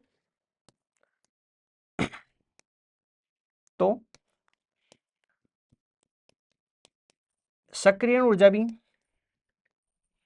सक्रियण ऊर्जा भी अलग होगी, अलग। बेटा ये सब चीजें आपको इसके अंदर ध्यान रखनी थी कि रेट ऑफ रिएक्शन होगी वो एक्टिवेशन एनर्जी की क्या होने वाली, एंटी प्रोपोर्शनल होने वाली है। बेटा ये सब चीजें आपको अभिकारकों की प्रकृति है, नेचर ऑफ रिएक्टेंट होगा, उसके बारे में क्या करनी है, ध्यान रखनी है कि सर अलग अलग टाइप के अभिकारक होंगे, इसका मतलब रेट ऑफ रिएक्शन अलग होगी, उसका जो बंध अलग होंगे, बंधों की संख्या अलग होगी, इस वजह से उसके लिए रेट ऑफ रिएक्शन क्या होगी, अलग। इसका मतलब सर किसकी रेट ऑफ रिएक्शन कितनी ज्यादा होगी, ये टोटली डिपेंड करता है किसके ऊपर कि अभिकारक कैसा होगा। उससे रेट ऑफ रिएक्शन ज्यादा है, इसका मतलब एक्टिवेशन एनर्जी क्या होगी, कम होगी। बेटा ये शानदार मैंने एक बड़ी एग्जांपल की हेल्प से आपको इसको समझा है। बेटा ये चीजें आपको इसको समझने की जरूरत है, क्योंकि जनरल कॉमन साइंस लगा ना कि सर सुनो, एक सुनो कि सर अब तक जो पढ़ाया आपने उसमें यही तो बताया कि एक्टिवेशन एनर्जी का बैरियर जितना ज्यादा होगा, इसका मतलब कम अभिकारक इसमें कन्वर्ट होंगे उत्पाद में। और सिर्फ एक्टिवेशन एनर्जी का बैरियर जितना कम होगा, इसका मतलब ज्यादा रिएक्टेंट उसको पार करके किसमें जाएंगे, प्रोडक्ट में। इसका मतलब एक्टिवेशन एनर्जी अगर कम है, इसका मतलब रेट ऑफ रिएक्शन क्या होगी, ज्यादा होगी ना, क्योंकि देखो एक्टिवेशन एनर्जी का बैरियर इतना है, इसका मतलब ज्यादा मॉलिक्यूल इसको क्रॉस करके किसमें कन्वर्ट हो जाएंगे, प्रोडक्ट में। बेटा यही बैरियर जैसे मान लो इतना बड़ा होगा, इसका मतलब कम अभिकारक इसमें कन्वर्ट होंगे, उत्पाद के अंदर कन्वर्ट होने वाले हैं। बेटा ये सब चीजें अपने को इसके अंदर ध्यान रखनी थी, तो एक बार आप इस पेज को नोट करो।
इसके बाद बच्चों नेक्स्ट अपने पास में उत्प्रेरक की उपस्थिति रहेगी, तो उसके बारे में अपन बात करते हैं कि उत्प्रेरक की उपस्थिति में सक्रियण ऊर्जा होगी वो किस हिसाब से वेरी करने वाली है।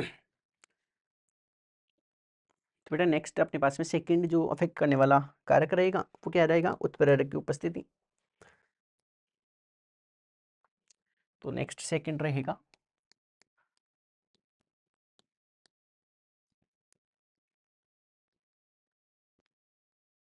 उत्प्रेरक की उपस्थिति।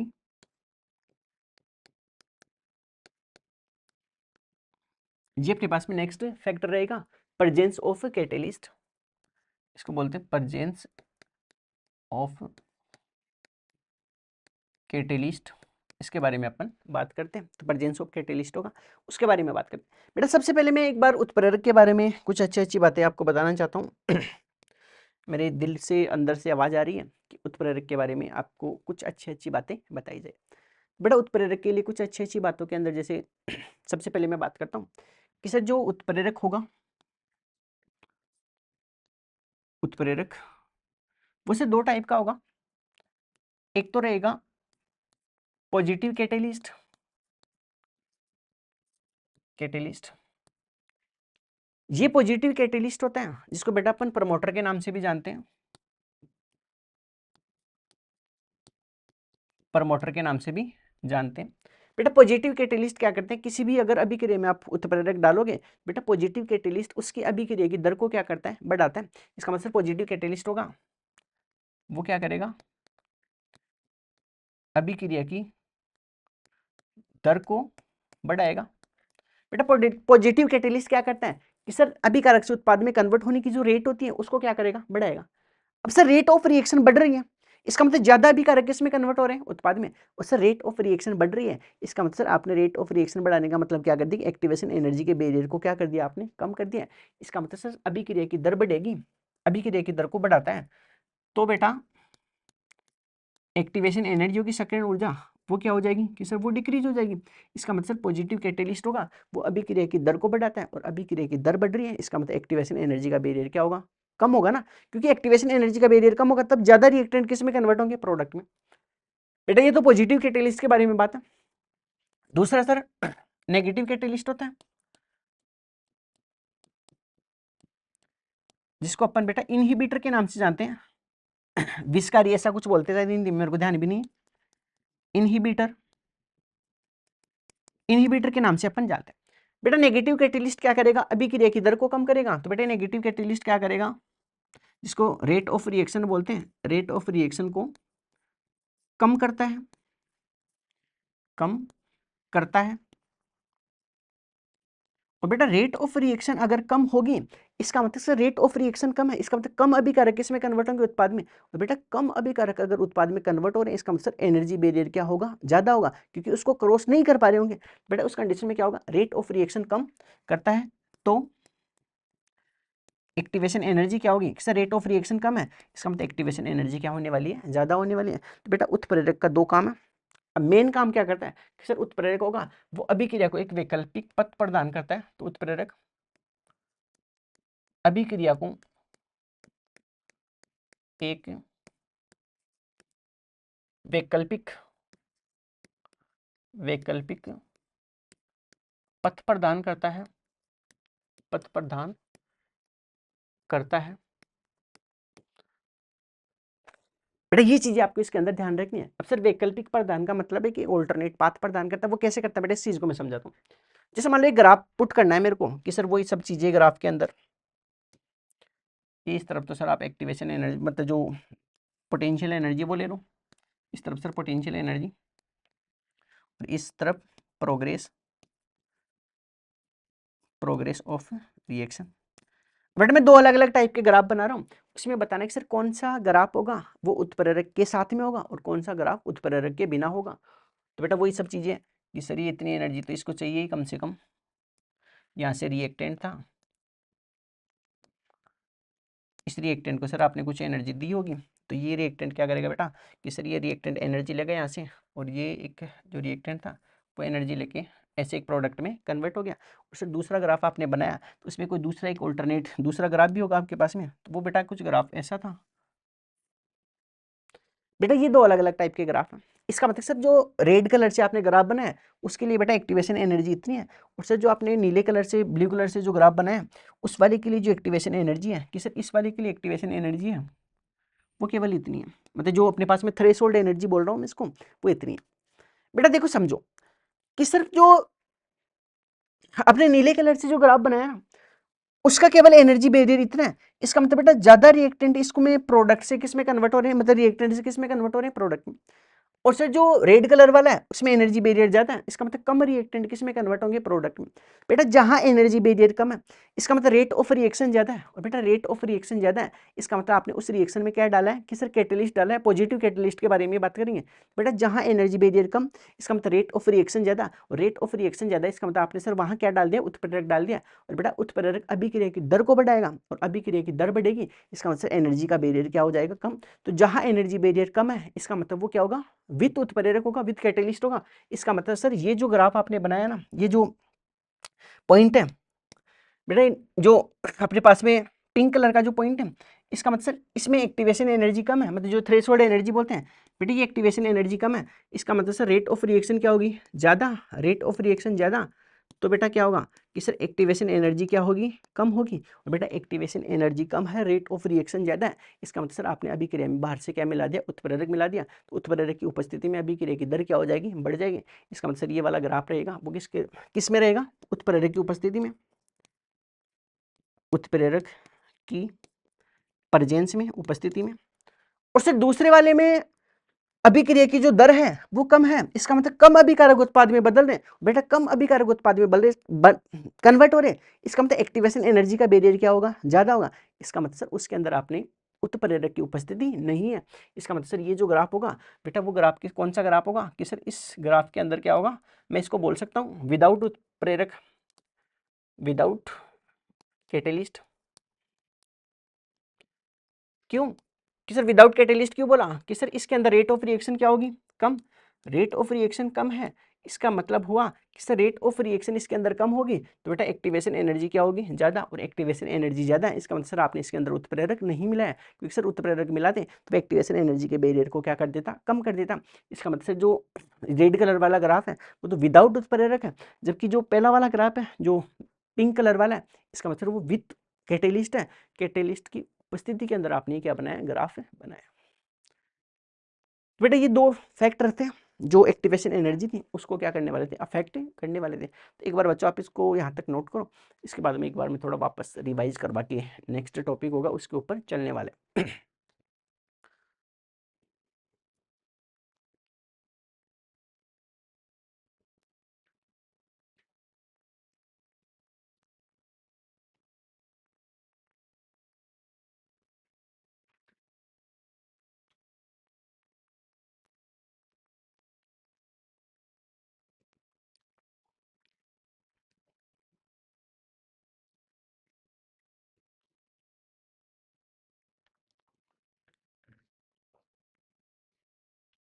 एक बार बच्चों आप इसको जल्दी नोट करो।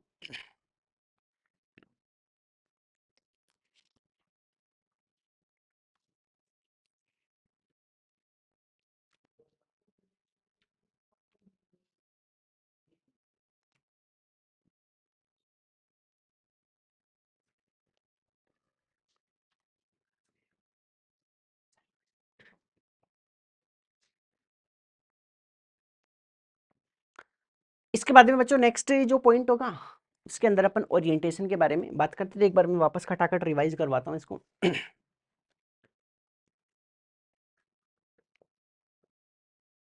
बेटा ये अपने पास में कोलिजन थ्योरी थी जिसके कुछ दो चार लाइनें थ्योरेटिकल लाइन उनके बारे में पढ़ा था।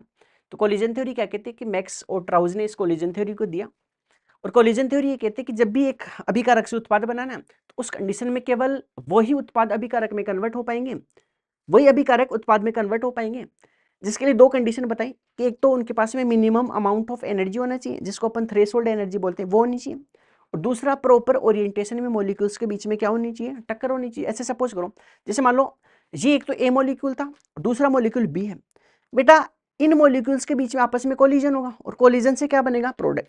बेटा प्रोडक्ट इफेक्टिव तभी बनेगा जब इनके बीच में ऐसा एक प्रॉपर ओरिएंटेशन हो, बेटा दूसरी कंडीशन ये हो सकती है जैसे मान लो ए मॉलिक्यूल तो यहाँ बी मॉलिक्यूल यहाँ, ये बेटा इस तरह से कोलाइड करें एक दूसरे के किनारे, इसको क्या करने वाले हैं, टच करने वाले हैं। इसका मतलब इस कंडीशन में प्रॉपर ओरिएंटेशन नहीं हुआ है, इसका मतलब अभिकारक से उत्पाद बनने की संभावना क्या होगी, कम होगी। जबकि सर इस वाले के अंदर एक प्रॉपर बछेड़ करवा रहे हो आप, प्रॉपर क्या करवा रहे हो, ओरिएंटेशन करा रहे हो, इस कंडीशन में ज्यादा रिएक्टेंट किस में कन्वर्ट होंगे, प्रोडक्ट में।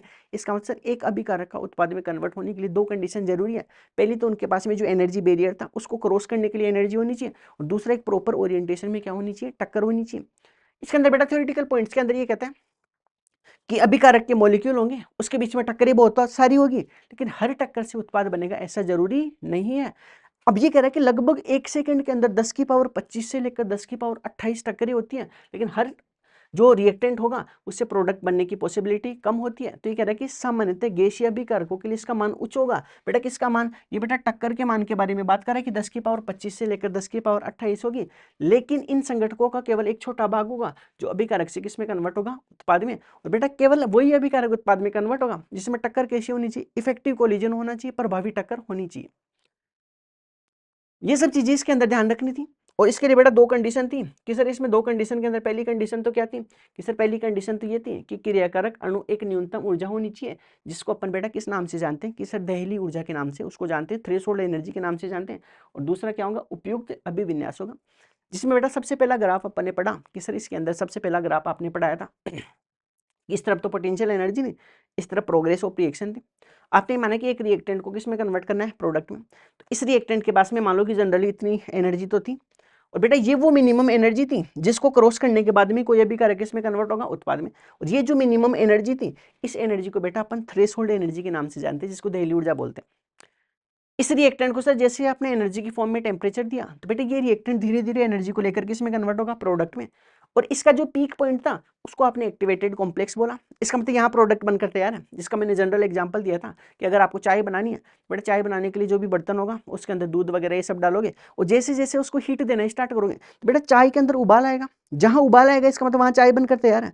और जैसे ही बेटा आप टेम्परेचर कम करोगे तो चाय का जो उबाल था वो धीरे धीरे नीचे की तरफ सेटल डाउन होना चाहेगा, इसका मतलब स्टेबल होना चाहेगा। और बेटा जैसे जैसे उबाल नीचे की तरफ जाएगा वैसे वैसे ऊपर की तरफ क्या करेगा, एनर्जी को रिलीज करेगा हीट की फॉर्म में। इसका मतलब कि जब एक रिएक्टेंट प्रोडक्ट में कन्वर्ट होगा तो वो स्टेबल होने के लिए बाहर से एनर्जी को क्या करेगा, रिलीज करेगा। यहां प्रोडक्ट बनकर तैयार हो गया। अब सर ये रिएक्टेंट से प्रोडक्ट में बनाने के लिए जो इस रिएक्टेंट में फॉरवर्ड रिएक्शन थी, उसके लिए आपने बाहर से जो एनर्जी दी थी, इसको एक्टिवेशन एनर्जी ऑफ फॉरवर्ड बोलते हैं। इस वजह से आपने ई फॉरवर्ड लिख दिया, इस वाली एनर्जी को बैकवर्ड बोल दिया। और सर इन एनर्जीज के बीच का डिफरेंस है वो नेगेटिव आ रहा है, क्योंकि एक अभिकारक से उत्पाद में बनाने के लिए आपने मान लो 10 जूल एनर्जी दी, और बेटा उत्पाद बनते बनते वो 12 जूल एनर्जी रिलीज कर रहा है। इसका मतलब ओवरऑल चेंज कैसा आएगा, नेगेटिव आएगा। बेटा डेल्टा एच की वैल्यू नेगेटिव है, इसका मतलब वो इस चीज को रिप्रेजेंट कर रही है कि बेटा ये किस टाइप की रिएक्शन होगी, एक्सोथर्मिक रिएक्शन होने वाली। यही सब चीजें इसके अंदर लिखवाई है कि ए फॉरवर्ड मतलब अगर अभी गिरेगी सेकंड ऊर्जा, ये बैकवर्ड प्रति पर भी गिरेगी सेकंड ऊर्जा। बेटा डेल्टा एच जिसको एंथैल्पी में चेंज बोलते हैं, एंथैल्पी में परिवर्तन, वो कैसे निकालते हैं कि सर आप प्रोडक्ट की एंथैल्पी में से रिएक्टेंट की एंथैल्पी को क्या कर दो, माइनस कर दो। इसके बाद में सर दूसरा क्वेश्चन ये था कि कोई जरूरी थोड़ी कि अभी करक से उत्पाद बने तब इतनी एनर्जी रिलीज करो, हो सकता है ये केवल इतनी ही एनर्जी रिलीज करें, कि सर ऐसा जरूरी नहीं है, ये रिएक्टेंट एनर्जी ले और केवल इतनी एनर्जी रिलीज करके किसका फॉर्मेशन कर दें, प्रोडक्ट का। इसका मतलब इसके लिए ग्राफ क्या होने वाला है, अलग होने वाला है। तो बेटा इसको अपने सेपरेटली डिस्कस किया है, इस वाले ग्राफ को अपन ने डिस्कस किया ना कि सर देखो दूसरी कंडीशन में केवल इतनी एनर्जी दे रहा है, बेटा ये एनर्जी गैप अब की बार पॉजिटिव होगा, और पॉजिटिव मतलब एंडोथर्मिक होगा, और पॉजिटिव को बेटा अपन एंडोथर्मिक के नाम से जानते हैं, हिंदी में क्या बोलते हैं उसको, उष्मा शोषी, उष्मा शोषी। और बेटा डेल्टा एच का मतलब enthalpy of product minus enthalpy of reactant. इसका मतलब सर ये ग्राफ मेरे को पास में रहेगा वो किसके लिए रहेगा, एंडोथर्मिक रिएक्शंस के लिए रहने वाला। इसके बाद में कुछ सारे इंपॉर्टेंट पॉइंट थे। पहला इंपॉर्टेंट पॉइंट क्या था कि यदि क्वेश्चन में आपको ये नहीं कहा जाए ना कि मतलब ये एक्टिवेशन एनर्जी है, बस इतना बोल दें, फॉरवर्ड बैकवर्ड के बारे में नाम ना लें, तो उस कंडीशन में बेटा उस एनर्जी को एक्टिवेशन एनर्जी ऑफ फॉरवर्ड आपको कंसिडर करना। ठीक है सर। दूसरा काम ये बताओ कि सर फॉरवर्ड और बैकवर्ड का मतलब क्या यूज था, तो बेटा फॉरवर्ड एक्टिवेशन एनर्जी और बैकवर्ड एक्टिवेशन एनर्जी का जो डिफरेंस होगा वो डेल्टा एच के बराबर था ना। देखो ग्राफ के अंदर क्या देखा था कि सर ये डेल्टा एच कहाँ से आया, तो बेटा डेल्टा एच क्या था, बैकवर्ड, और जो फॉरवर्ड थी इन दोनों के बीच का जो डिफरेंस था उसी को तो डेल्टा एच बोलते थे। इसका मतलब सर यहाँ से आप एक नया फॉर्मूला जनरेट कर सकते हो कि डेल्टा एच का एंथैल्पी में चेंज वो forward minus backward activation energy होगी, उन दोनों का क्या होगा, डिफरेंस होगा। ये सब चीजें आपको इसके अंदर ध्यान रखनी थी। इसके बाद में बच्चों नेक्स्ट पॉइंट अपने पास में था कि सर जो भी सक्रियण ऊर्जा होगी वो किन किन चीजों के ऊपर डिपेंड करेगी, तो बेटा सबसे पहला इसके अंदर था अभिकारक की प्रकृति, नेचर ऑफ रिएक्टेंट के ऊपर डिपेंड करती है। तो इसमें यह था कि सर जैसे अलग अलग अभिकारक होंगे तो अलग अलग अभिकारकों में बॉन्ड अलग होंगे, उस बॉन्ड को तोड़ने के लिए एनर्जी अलग चाहिए, क्योंकि बेटा रिएक्टेंट के बॉन्ड तोड़ेंगे मतलब तोड़ने पड़ेंगे तभी जाकर के इसमें कन्वर्ट होंगे प्रोडक्ट के अंदर। ये सब चीजें अपने को इसके अंदर ध्यान रखनी थी। तो ये करेंगे अलग अलग अभिकारकों में बंधों की संख्या अलग होगी, नंबर ऑफ बॉन्ड्स अलग होंगे। बेटा नंबर ऑफ बॉन्ड अलग है तो बॉन्ड एनर्जी भी क्या होगी, अलग होगी। बेटा उस कंडीशन में सक्रियण ऊर्जा का मान भी क्या होने वाला है कि सर अलग अलग इसके लिए होने वाला है। अब बेटा एक चीज समझो, अगर मैं एक चीज कह दूं कि सर रेट ऑफ रिएक्शन ज्यादा है, रेट ऑफ रिएक्शन ज्यादा है इसका मतलब क्या हुआ कि सर अभिकारक से उत्पाद बनने की दर ज्यादा होगी। तो बेटा अभिकारक से उत्पाद बनने की दर ज्यादा तब होगी जब सर ये एक्टिवेशन एनर्जी का बैरियर कम करोगे, क्योंकि एक्टिवेशन एनर्जी का बैरियर अगर ज्यादा होगा इसका मतलब कम रिएक्टेंट किस में कन्वर्ट होंगे, प्रोडक्ट में। और बेटा जैसे ही इस बैरियर को छोटा करोगे तो ज्यादा रिएक्टेंट इसको छलांग मारकर प्रोडक्ट में कन्वर्ट हो जाएंगे। इसका मतलब सर रेट ऑफ रिएक्शन होगी वो एंटी प्रोपोर्शनल होगी इसके एक्टिवेशन एनर्जी के। इसका मतलब कह दो आपकी सर यदि सक्रियण ऊर्जा का मान कम है, एक्टिवेशन एनर्जी कम है, इसका मतलब एनर्जी बैरियर कम होगा तो ज्यादा रिएक्टेंट किस में कन्वर्ट हो जाएंगे, प्रोडक्ट में। तो अभिक्रिया की दर ज्यादा होगी, और अभिक्रिया की दर ज्यादा होने का मतलब कि आप ज्यादा रिएक्टेंट को किसमें कन्वर्ट कर रहे हो, प्रोडक्ट में। ये सब चीजें बेटा अपने को अभिकारक की प्रकृति थी, नेचर ऑफ रिएक्टेंट, उसके बारे में डिस्कस करनी थी। तो ये सब चीजें अपने इसके अंदर डिस्कस की। इसके बाद में सर जो सक्रियण ऊर्जा थी वो दूसरा किसके ऊपर डिपेंड करती है, ये सर कैटेलिस्ट होगा उसकी प्रेजेंस के ऊपर डिपेंड करती है।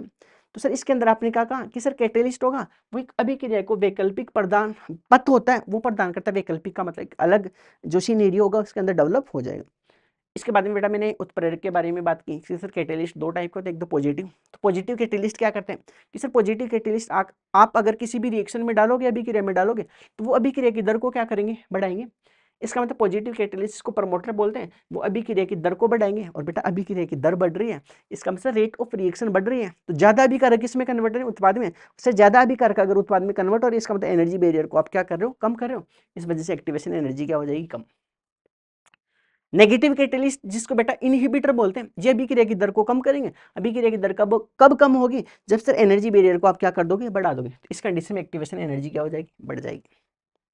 ये सब चीजें अपने को जो उत्प्रेरक था उसके बारे में डिस्कस करनी थी। इसके बाद में एक ग्राफ बनाया था कि सर जहाँ एनर्जी बैरियर कम होगा इसका मतलब वहाँ आपने कैटेलिस्ट डाल दिया है, तो जहाँ एनर्जी बैरियर कम है वहाँ रेट ऑफ रिएक्शन ज़्यादा, एक्टिवेशन एनर्जी कम, इसका मतलब उत्प्रेरक की क्या होगी, उसके अंदर प्रेजेंस होगी। और जहाँ सर एनर्जी बैरियर ज़्यादा होगा इसका मतलब उसके अंदर आपने कैटेलिस्ट नहीं डाला है। ये सब चीज़ें बेटा अपने को उत्प्रेरक के बारे में डिस्कस करनी थी। तो एक बार बच्चों यहाँ तक आप इसको नोट करो, इसके बाद में अपन नेक्स्ट पॉइंट के ऊपर चलने वाले हैं।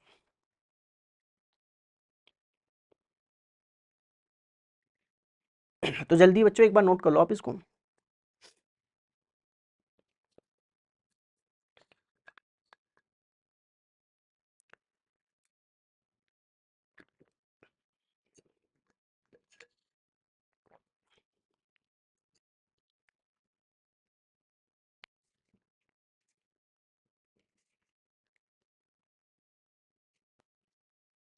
इसके बाद में बच्चों नेक्स्ट अपने पास में अभिविन्यास रहेगा, तो उसके बारे में भी अपने को क्या करना था, डिस्कस करना था।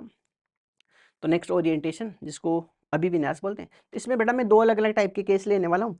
एक तो सर उचित अभिविन्यास होगा तब क्या होगा, जिसको प्रॉपर ओरिएंटेशन बोलता हूँ। तो सर केस नंबर फर्स्ट लूंगा मैं, केस नंबर फर्स्ट होगा उसको अपन प्रॉपर ओरिएंटेशन बोलेंगे, प्रॉपर ओरिएंटेशन बोलते हैं। प्रॉपर ओरिएंटेशन का मतलब है कि सर इसके अंदर जो भी टक्कर होगी वो एक प्रॉपर मैनर के अंदर होनी चाहिए, प्रॉपर डायरेक्शन में होनी चाहिए। बट इस चीज को समझते हैं कि सर केस नंबर फर्स्ट होगा उसमें आप दो अलग अलग टाइप के मॉलिक्यूल्स लेने वाला हूँ। बेटा ये कुछ तो मॉलिक्यूल्स लेऊंगा मैं ए के, और कुछ मॉलिक्यूल लेऊंगा किसके, बी के।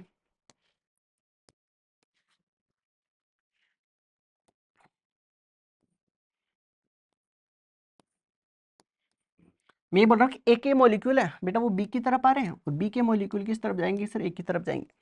ठीक है बेटा इसमें क्या हो रहा है कि सर आप बिल्कुल एक सेम डायरेक्शन में अंदर इसके अंदर क्या करवाने की कोशिश कर रहे हो, टक्कर करवाने की कोशिश कर रहे हो, तो इस वाले को बेटा मैं क्या बोल दूंगा, प्रॉपर ओरिएंटेशन, प्रॉपर ओरिएंटेशन। ठीक है सर। जब बेटा इनके बीच में टक्कर होगी तो एक दूसरे के पास में आएंगे, क्योंकि टक्कर होने के लिए एक दूसरे में पास में आना जरूरी होता है, तब तक टक्कर नहीं होगी ना। तो सर ये एक दूसरे के बिल्कुल ऐसे प्यार से पास में आए, पास में आके कैसे दिख रहे हैं कि सर ये जैसे ही पास में आए तो ऐसे दिखेगी अभी इनकी शक्ल कि एक तो ए होगा, दूसरा ये ए, और दूसरा कौन था कि सर अपने पास में बी भी तो था ना।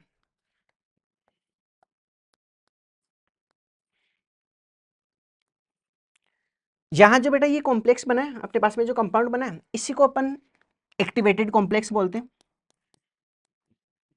एक्टिवेटेड कॉम्प्लेक्स, सक्रिय संकुल, सक्रिय संकुल।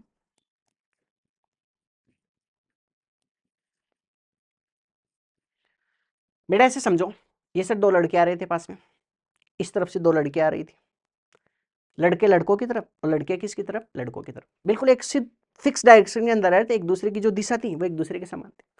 जैसे एक दूसरे के पास में, सर पास में आने पे क्या होगा, देखो पहले दो लड़के साथ थे, दो लड़कियां साथ थी, सर जैसे एक दूसरे के पास में आएंगे तो एक लड़का एक लड़की अलग हो जाएंगे। इसका मतलब यहाँ से आप एक काम कर दो ना, इस एक को क्या कर दो कि सर ए जो था उस वाले एक को तो बी के साथ में कर दो, एक लड़के को और एक लड़की को क्या कर दो सर आप साथ में कर दो, और दूसरा काम कर दो, दूसरा जो लड़का था उसको दूसरी लड़की के साथ में कर दो।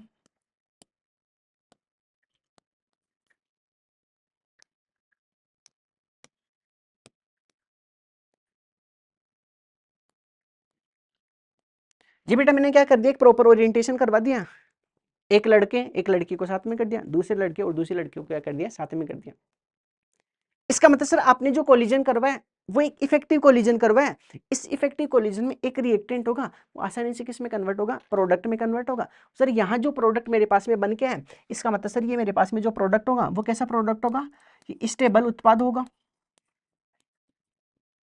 और सर एक स्टेबल उत्पाद अगर आपको बनाना है, इसका मतलब सर स्टेबल उत्पाद तभी बनेगा जब आप उनके बीच का कोलिजन क्या करा रहे हो, प्रॉपर डायरेक्शन में करवा रहे हो। ये रिएक्टेंट था, दूसरा रिएक्टेंट ये, अगर ये बेटा एक सिद्ध में आकर एक दूसरे से कोलाइड करेंगे तभी जाकर एक रिएक्टेंट से किसका कन्वर्ट होगा, प्रोडक्ट में कन्वर्ट होगा।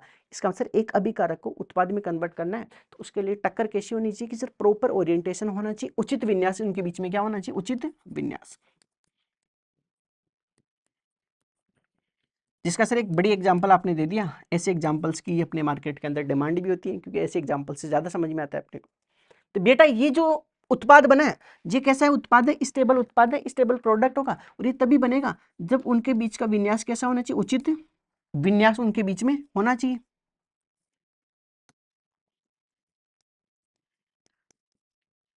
ये बेटा सब चीजें अपने को प्रॉपर ओरिएंटेशन के अंदर बात करनी थी। तो बेटा ये तो केस नंबर 1 था, अब अपन केस नंबर 2 के ऊपर चलते हैं जहां इम्प्रॉपर ओरिएंटेशन के बारे में बातें करते हैं। तो बेटा एक बार आप 1 मिनट के अंदर इसको नोट करो, इसके बाद में केस नंबर 2 होगा जिसके अंदर इम्प्रॉपर ओरिएंटेशन के बारे में अपन बात करने वाले हैं। तो एक बार छापो फटाफट इसको।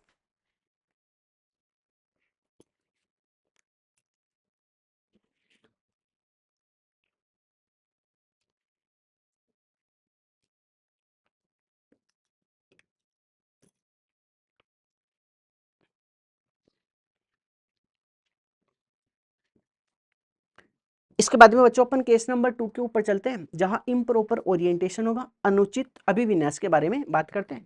तो बेटा नेक्स्ट पेज होगा उसके ऊपर चलता हूं मैं। केस नंबर 2 ये अपने पास में रहेगा, केस 2 जिसमें इम्प्रॉपर रहेगा ओरिएंटेशन।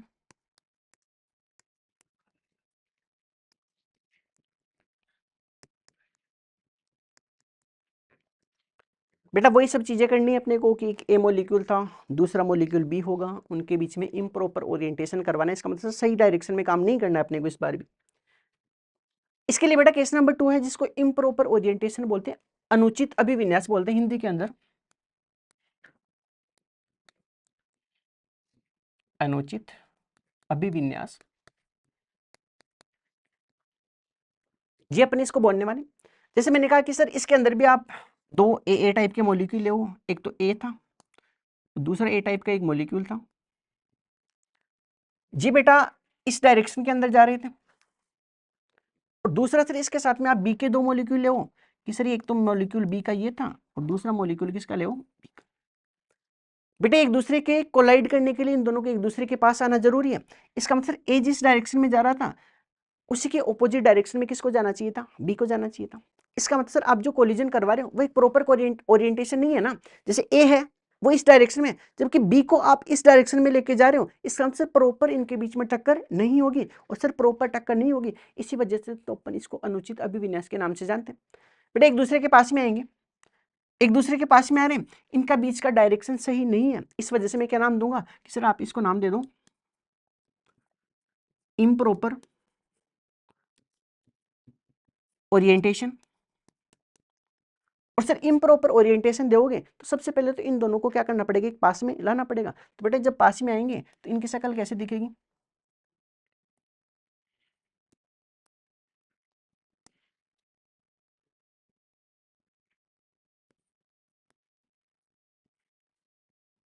ये बी का फॉर्मेशन होगा। बेटा ए तो इस डायरेक्शन में आ रहा था और बी अपने पास में इस डायरेक्शन में जा रहा था, इसका मतलब ये जो प्रोडक्ट बना है इसको अपन एक्टिवेटेड कॉम्प्लेक्स के नाम से जानते हैं। और सर यहाँ से जब अलग होंगे तो अलग हो जाएंगे, ये ए था वो एक अलग डायरेक्शन में चला गया और बी था वो एक अलग डायरेक्शन में चला गया। और बेटा ये जो अपने पास में बी था वो इस डायरेक्शन में चला। इसका मतलब सर इनके बीच में कोलिजन भी हुआ, लेकिन कोलिजन इम्प्रॉपर कोलिजन था। इसका मतलब इससे जो उत्पाद बनेगा बेटा उत्पाद का फॉर्मेशन नहीं होगा ना, मतलब प्रोडक्ट नहीं बनेगा। तो यहाँ से क्या होगा, no product formation, no product formation. या फिर सर मैं इसको ये बोल दूं कि इसके अंदर जो प्रोडक्ट होगा उत्पाद वो स्थायी नहीं होगा, उत्पाद स्थायी नहीं होगा, क्योंकि इम्प्रॉपर ओरिएंटेशन अपने पास में ये रहने वाला था। तो ये सब चीजें बेटा अपने को केस नंबर 2 के अंदर डिस्कस करनी है। तो एक बार बच्चों आप केस नंबर 2 को नोट करो, इसके बाद में आगे की तरफ चलते हैं अपन।